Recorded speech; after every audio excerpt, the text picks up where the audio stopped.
What's going on, all my wrestlers out there? This is the Wrestling Files. I'm Mighty Q. This is episode 5, 8 moves you needed to become a champion. So, before we get into anything started off, a huge thank you to you guys because you guys have been absolutely awesome. I just ask that you like the show, comment, keep sharing it, subscribe, do all that fun YouTube stuff, as well as all the stuff that's going on TikTok. Keep sharing the videos, keep commenting, keep the likes. I appreciate all the stuff that you guys have done to help me get to where I'm at. I'm just trying to get as much wrestling information out to you guys as I can. There's a lot of it in my head where I'm going episode by episode, video by video, just to kind of keep going here. But both of my links to get yourself some merch are going to be linked down in the description below. Go get yourself some merch. It does help support me. It does help, make more videos like this, and then we're going to then be able to branch into actually having a better studio. I can bring you guys better video quality. I can bring you guys all the fun stuff that makes things get better. So I do ask for your guys' support, and it would be greatly appreciated. So as we get started, the one thing that I'm going to kind of start off with is the fact that we do all start at different places. We're all starting at somewhere. For some of us, it's a lot farther ahead. For some, it's a little further behind. Either way, we're all on a path that is all driven and is personal to us. I believe that, we all have our own path. We all have our own things that were predestined well before. That's a different conversation for a different day. But more importantly, there are people that are naturally gifted. There are people that naturally are very good at wrestling, and it comes very natural to them. Myself, I grew up around wrestling. I had 2 uncles that wrestled at the University of Illinois. I had another uncle that wrestled in college. Both of my coaches, Andre Metzger and Rick Delegata, you can go look up those 2 names. Andre got inducted into the Wrestling Hall of Fame a few years back, and Rick has the same number of accolades. They both go on for pages. So those are my 2 coaches, along with, inside my own family. I've got a long lineage of wrestling inside with my uncles and whatnot. So I grew up around the sport of wrestling. I was naturally inclined to wrestle, and starting at that young of an age, I've just done it for a really long time, and I've been around it for a long time. I love this sport. I think that the sport brings much more than just 2 guys wrestling on a mat. There's a lot of things outside of that, off the mat, that actually I think are a lot bigger things and have kind of led to the reason why I'm doing a lot of things that I'm doing today, and gave me the ability to do the things that I'm doing today with different discipline, with different respect, with different all their nonsense. Again, different conversation for a different day that we'll get into later. But the important piece is wrestling comes down to basics. It comes down to fundamentals, and if you do those basic fundamentals really, really well, it doesn't matter if you're naturally gifted and you're able to do all these different moves and you're super athletic from the jump, or if you're coming in and you don't understand the difference between a double leg to basically a standing finish versus a crackdown. I don't care if you don't know the difference between a double leg and a single leg. I really don't. I can put you to a level that you're going to understand wrestling, and these 8 moves are essentially going to set you at the same level. So it's going to take hard work. It's going to take a lot of time. It's not something that's going to happen overnight. It is going to take a lot of hard work and a lot of hours on the mat, off the mat, of training. I'm not saying that these 8 moves just, you understand them and you kind of learn them and it makes you, perfect. You have to take these 8 moves and what I'm today, and you have to go bust your ass and work really, really hard doing these 8 things, and that is what's going to lend itself to you becoming a champion. So, again, it's about basics, and before we get into any of those 8 moves, really it comes down to position. So having good position, making sure that you're always in good positions, keeps you out of trouble. People talk about, how do I stop this move or stop this move? It's about staying in good position. If you have great position, then there's a lot of moves that aren't going to happen because you're already in good position. You can counter from certain positions. You have the ability that they can't even run certain moves if you're in good position. And it starts with, 1, when you're on your feet. You have to have a great stance. Your knees need to be bent. You need to have your butt down. You need to have your hands up. And that is a start. People are going to have different stances based off their different body styles. But in the end, it's kind of about athletic, if you were to field a ground ball as a short, there is a certain level of fielding that ground ball, and you're going to want to get your butt down. You're going to want to bend your knees. You're not just going to bend from the hips, and you need to have your hands down. So essentially, it's kind of the same thing. It's kind of like catching a football the same way. You want to have your hands out. Guys that catch, on their shoulder pads, that's not right. That's not the correct way to catch a football. You want to have your hands out. So that's kind of this things with the stance. It's like meshing those two sports together. I use those two sports because those two sports are major sports that you see on TV. So you go to field the ground ball, you're going to need to bend your knees. You're going to need to get your butt down, and that's the glove in the middle of you field, turn, throw. Combo that with catching a football. So you go to field the ground ball, you bend your knees, you got your butt down, you got your chest kind of puffed a little bit, you got your chest out, so that way if you were to take a hop, you can come off your chest. But then you take that same regard and you just bring your hands up. That right there is already a pretty good wrestling stance. There's a lot of other nuances that go into it, but basic purposes and not trying to get too, giving you a good visual and something to look at, that is where we're starting. Secondly, when you are on bottom, if you get flattened out, you want to be able to base back up.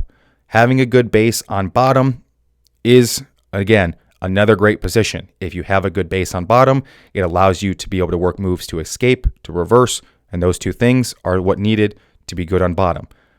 You're not meant to just sit down there and get beat on by the guy that's on top. You're not meant to just sit there and stall. That's not the purpose of bottom. People take bottom because they're expected to get out, and that's where you get points for it. It's a way to take advantage. It is a not good position, but it is also a good position if you're able to explode and be in an explosive spot to get your stand up, to get your reversal. Where you can't do that is if you're laid flat on your stomach and a guy's working moves. That's where the ability for him to run his pinning combinations happen. So a good base on bottom, you're going to have your feet tucked underneath your butt. You're going to have your knees bent. You're not going to have your head too close to your knees because the guys are going to run cradles. You're going to have your head up because then guys are going to try to run like different stacks, different tilts, different things of that nature. You're want to be fighting for hand control, but more importantly, your hands are going to be out. You're going to be fighting for hand control. But if your legs are tucked underneath you, you have your kind of center of mass tucked underneath. It makes it easier to stand up because you can pressure back in and stand up. Again, we're not going to get too technical. It's just about making sure that you have a good base on bottom.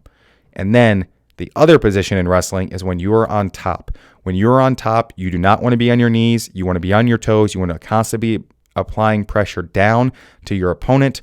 You want to be working breakdowns because especially once you get him flat, that is when you can start to run pinning combination. I see way too many people try to run things when their opponent is based up and it doesn't work, and it gives your opponent an actual opportunity and a very open door to escape, to reverse. There's too many issues that guys have when they're running pinning combinations because they're not flat. You got to break guys down, and how that happens is you can't be on your knees. You have to be on your toes, applying pressure into your opponent, and you don't want to get too far forward the same way you don't want to get too far back. You want to kind of have your chest on the middle of his back, applying that pressure down. You can then shift off and do other things, but more importantly, just don't be on your knees, be on your toes, applying pressure down. So that is kind of about good position. Holding good position, that's going to get you already a pretty good footing into wrestling. I want to say it's the Army, I think, that uses the saying is 2 is 1 and 1 is none. That's where these 8 moves now come from. So the reason I say 8 moves is because there's 4 different places that you need to know moves from. There's 2 shots that you need to know. There's 2 breakdowns. There's 2 escapes / reversals, and there's 2 pinning combinations. Add those 4 things up, you get 8. So that's where the 8 moves to become a champion comes in, based off of 2 is 1 and 1 is none. If you only have one go-to move, and once you get to a level that guys start watching film, they know who they're going to be wrestling, they know that for the matchup, they know what's coming. If you're a one-trick pony, people are able to stop a one-move situation. And now you can get to the level that you might be able to hit on everyone, but that's not normally the case. Once you get up to higher levels, you start to see a situation where it's like, if I can only hit this one move, well, I'm going to do everything in my power to hold a good position to make it really, really hard for you to work that move. So that's where having the second move is where that comes in, because basically you can then go back and forth from one move to the other. And that's where 2 is 1, 1 is none. So on your feet, you need to have 2 shots. If you don't have 2 shots, it goes right back to that. If you only have one is none. If your one shot is an outside single and you only take your outside single and you're going to your right side, well, you know what? I'm going to make sure that leg, you can't get anywhere close to it. I'm going to make sure my other leg is in front. I'm going to pressure you the opposite way. I'm not going to circle to where you can take that shot, and that's how that happens. So find out what 2 shots you like the best. For some people, they hit a great high crotch and then they hit a great low single. For others, they hit a phenomenal double leg and they've got an outside shot. Either way, you need to have 2 shots as your go-to. And this is, again, using like military terms. When you're in hard times, and the reason that like the Navy SEALs train as hard as they do is because you revert back to your training. So if you train and you have these things basically perfected in a hard situation where you've trained them so much and for so many hours and you have it perfected, well, when you're in a match and it's a hard time for you, you're going to revert back to that training. And if that training is done of a level where it was really hard and you've now perfected it, well, you're going to be in a good position. So that's up to you guys when it comes to you want to shoot a high crotch, you want to shoot a fireman's, you want to shoot a low single, you want to shoot an outside single, you want to shoot a head inside single. If you want to shoot a double leg, you want to shoot a high crotch transfer to a double. I don't really care what 2 shots they are. Just make sure that those 2 shots are stuff that works for you. For myself, I was a little bit lengthier of a guy. I hit an ankle pick on a lot of people, but I also comboed that. I hit a lot of double legs. That's just the nature of how I wrestled. There is no reason it can't change. And I'm not saying that you need to stop at 2 shots, but once you start getting more and you get like 3, 4, 5, 6, it's hard to perfect that many moves. And so the reason I'm saying 2 shots is because if you're just starting in wrestling, I'm not saying, hey, I've been wrestling for 10 years, stop doing what you're doing and only take 2 shots. That's not what I'm saying. You're just starting out. You know what? Go find 2 moves. And for those of you that have already been wrestling, maybe you do know a whole slew of moves, but you don't really know them that well. You can hit a lot of moves, but you haven't drilled 2 moves over and over and over and over again towards muscle memory. So take 2 moves, figure out which 2 you like best. If you're just starting out, it's super simple. Learn a high crotch, learn a double leg. That's a good starting point. Those 2 are going to get you a really long way because they're essentially simple. But more than that, there's more than enough coaches that are going to be around you that will be able to teach you a double leg, that can be able to work with you one-on-one every single day on how to shoot a good double leg. I have a video in here of how to shoot a great double leg with a setup too. And I guess that 8 moves is really 10 moves because with the shots, make sure you have a setup for each shot too. And that's where I said like having it perfected. So take 2 shots, make sure it's perfect. And then that goes for every other move too. You need to have 2 shots, 2 breakdowns, 2 escapes or reversals, and 2 pinning combinations. So when you're on bottom, you need to know, well, you know what? The first move that you should know is a stand-up. Make sure you learn a stand-up. You need to be absolutely phenomenal at a stand-up. You don't need anybody to work a stand-up. Once you learn a stand-up, you can do it against a wall. You can do it when you're at home. You can do it when you're in the mat room before practice. You can do it after practice. You can do it, again, at home, on the road. You're in a hotel. You're at your grandma's house. I don't care. All you need is a wall, and you can practice a stand-up. So learn a stand-up. The other one I recommend you learn is a switch. Again, you can do a switch without really having a partner. First off, it comes with the hand movement. You have to get a good reach. If he's on my left side, you have to make sure that you punch that left arm really far across. So that way you don't get broken down. And then you can kind of move from there. Again, 2 moves. Keep it simple. Drill them over and over and over and over. So once you're in a match, it comes naturally. It's muscle memory. You're not thinking in a match. You're just doing. Works the same when you're on top. Make sure you have 2 breakdowns.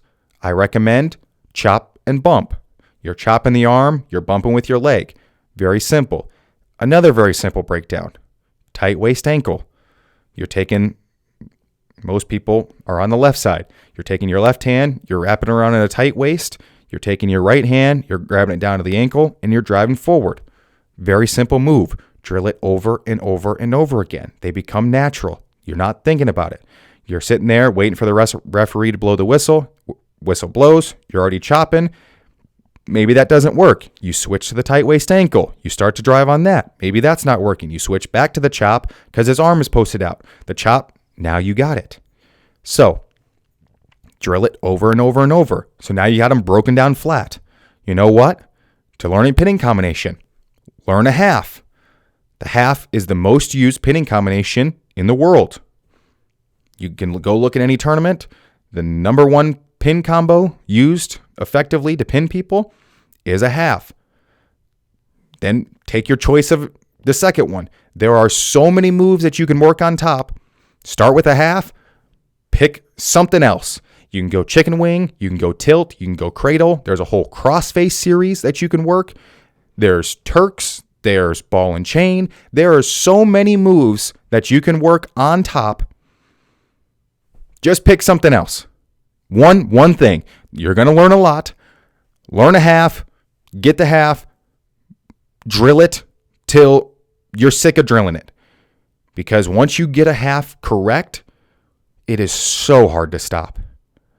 If you get a half that is done correctly and you work it to the point that it's second nature to you, you are going to get so many pins with it that it's going to be sickening.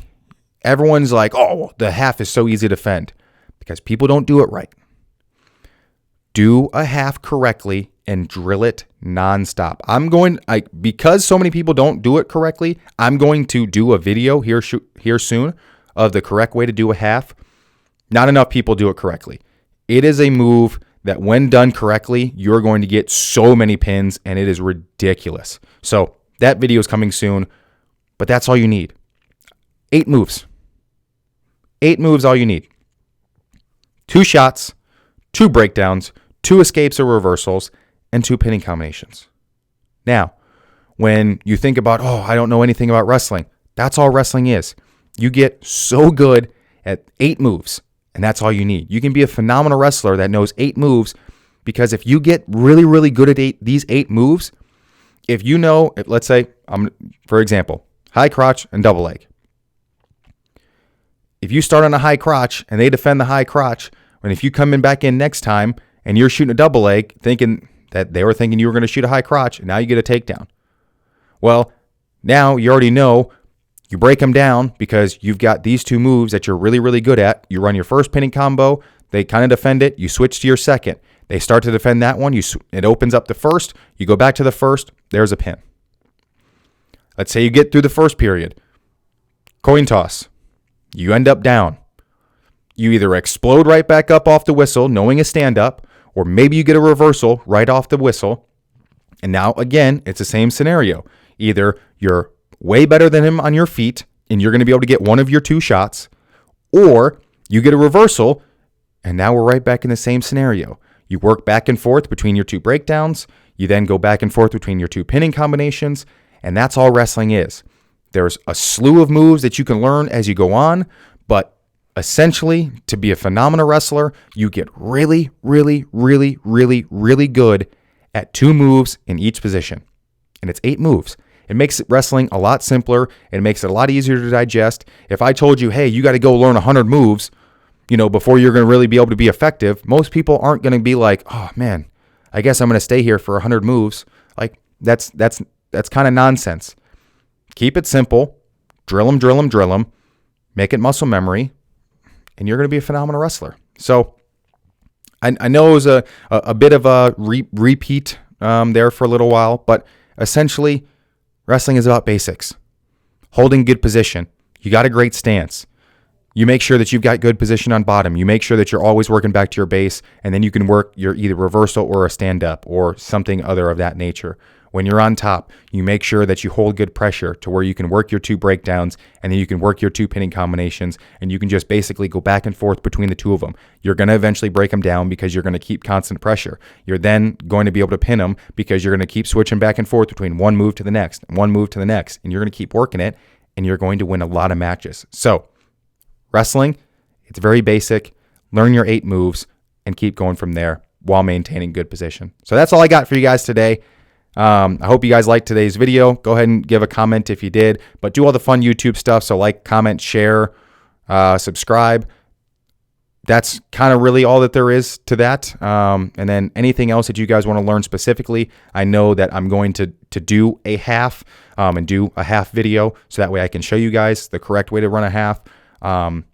But any other videos that you specifically want to learn, go ahead and leave them in the comments below or shoot me a message and we'll get it figured out from there. But other than that, guys, I got nothing else for you. So we'll catch you guys on the next one. See you later. Peace.